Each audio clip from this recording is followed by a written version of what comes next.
Hey everyone, Philip here from Manning the Fort, here with our first ever product review.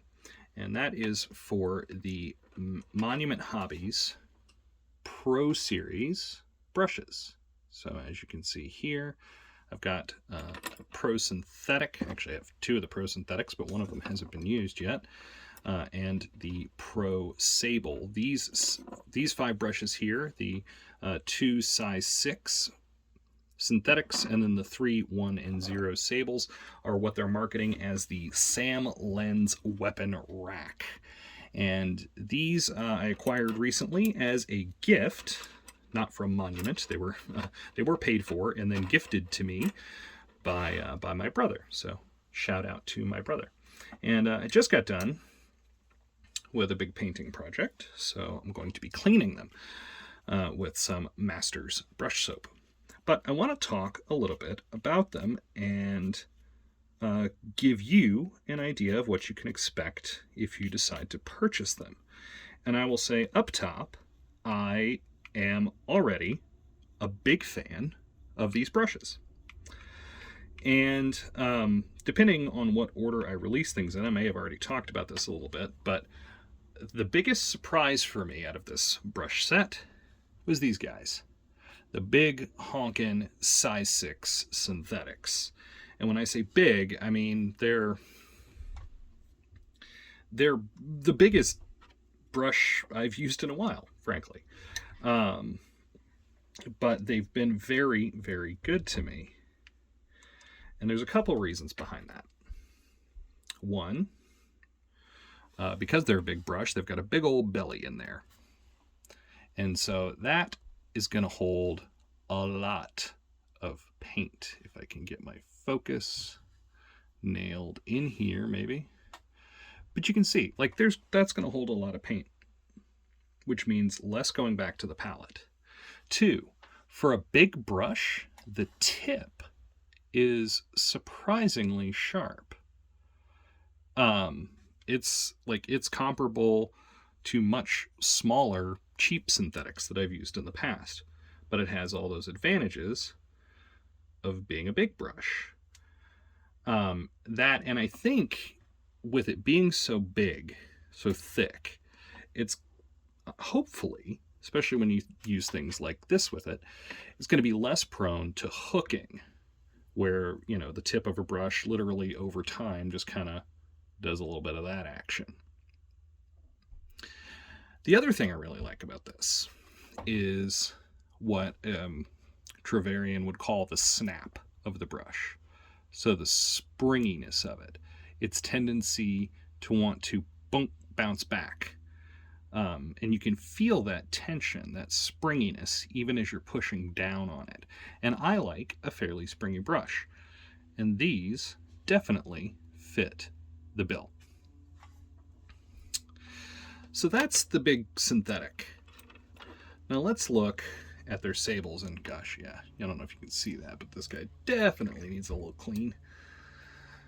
These are not my first Monument sables. I previously bought a size 4 and a size 1 and had been using them quite a bit.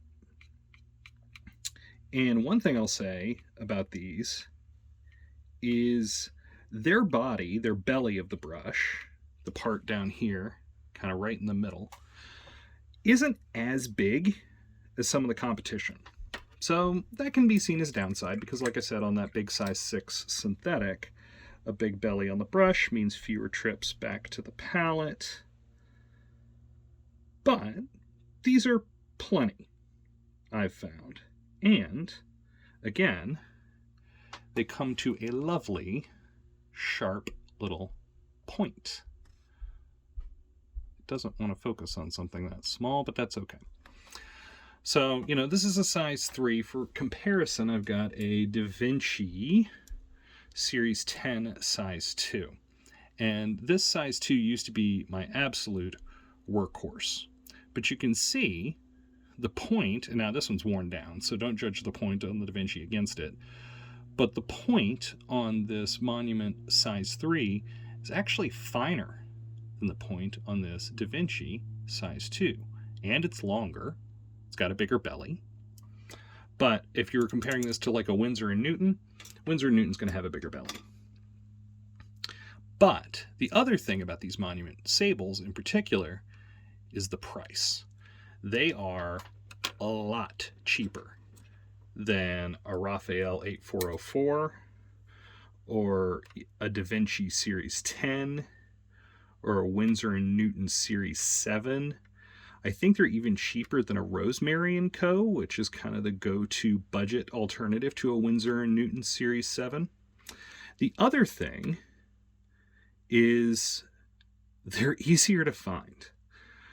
If you've gone sable brush shopping before, online especially, you might have noticed, as I did, that they can be quite difficult to find online, especially in the variety and sizes that we as miniature painters tend to prefer.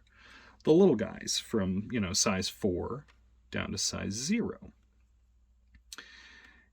If you're looking for a Raphael 8404 or a Da Vinci or a Winsor & Newton, etc., they can be tricky to find because hobby stores tend to not sell them.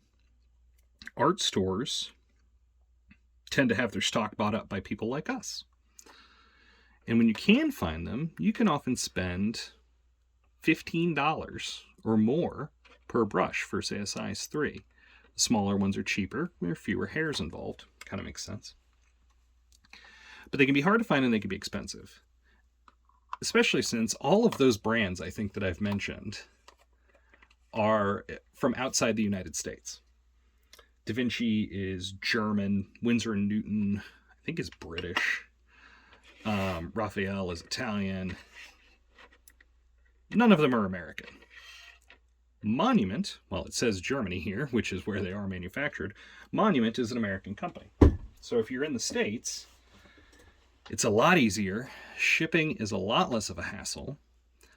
And the base price is lower, and the quality's good. So the big takeaway is, one, I think it's hilarious that this is the Sam Lenz weapon rack, because one of the biggest persistent stories out there is, oh, you don't need fancy brushes. Sam Lenz uses nothing but cheap golden Taklons that he buys at Hobby Lobby or whatever. And while that may have been true at one point, at the very least, he's willing to accept a check for Monument Hobbies saying that he uses these. And I've watched some of his videos, and I want to say he does, in fact, use these now. And they're worthy of his name, I think. They're a good budget option for quality sable brushes. Now, I don't know much about the longevity of them at this point. The longevity is always going to be improved if you take care of them with brush soap and conditioner, just like any hair. But, initial quality check, they're good. And the one I've used by far the most is this size 6, which surprised me. I thought this size 3 would get the most work.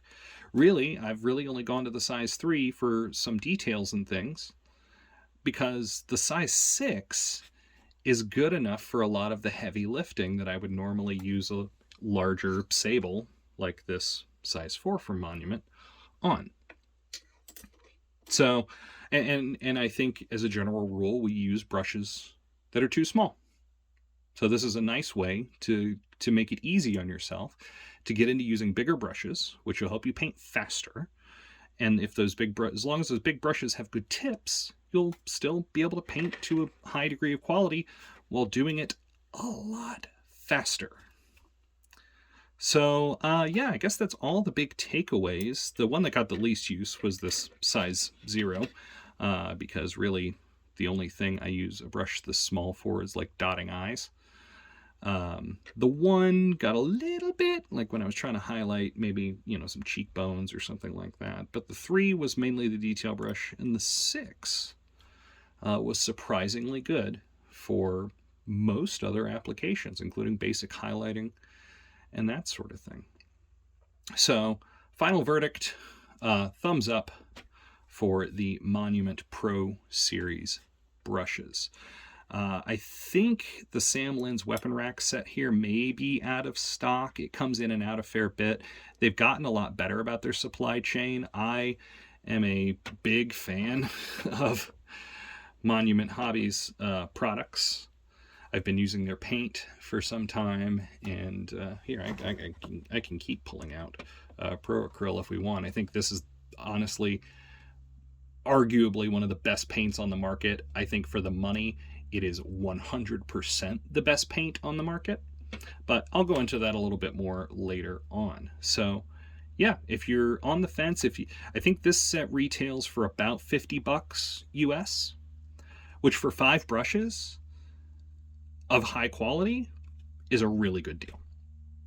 So yeah, that's my final verdict. Monument Hobbies Pro Series and the Sam Lenz weapon rack is a buy from me. After using it, I've probably spent about 20 hours with these brushes so far. I thought about immediately doing a review, but I was like, no, that doesn't make any sense because you don't actually know how good they are if you've only used them for an hour. So 20-hour commission project later, I'm a big fan. That's all for this one. If you enjoyed this, give it a like and subscribe. We are still a very, very new channel. So if you've watched this long, big thank you already, because that is, from what I hear, the actual biggest thing that helps the YouTube algorithm. Videos coming up. There might be some more. I don't know what order I'm going to release them in, but I've recorded 2 with some takeaways from that commission project that I just finished, which happens to be my first ever commission. And I shot some B-roll for that. I was going to do kind of a walkthrough of it, but I ended up just kind of putting my head down and focusing on actually getting it done in the time frame that I'd promised the client. But I've got another commission lined up, so I might do a bit of a blow-by-blow on that one. And the Black Templars are dropping soon. As I record this, we're just a few days into October. It's Sunday the 3rd. And Warhammer community just announced that next weekend's pre-orders are going to be the Black Templar box set. So I've got some Black Templars lying around that I may do some Black Templar tutorial stuff, and then if we get our hands on the new models, then we'll dive into those as well. So that's all for today. As always, thanks for watching.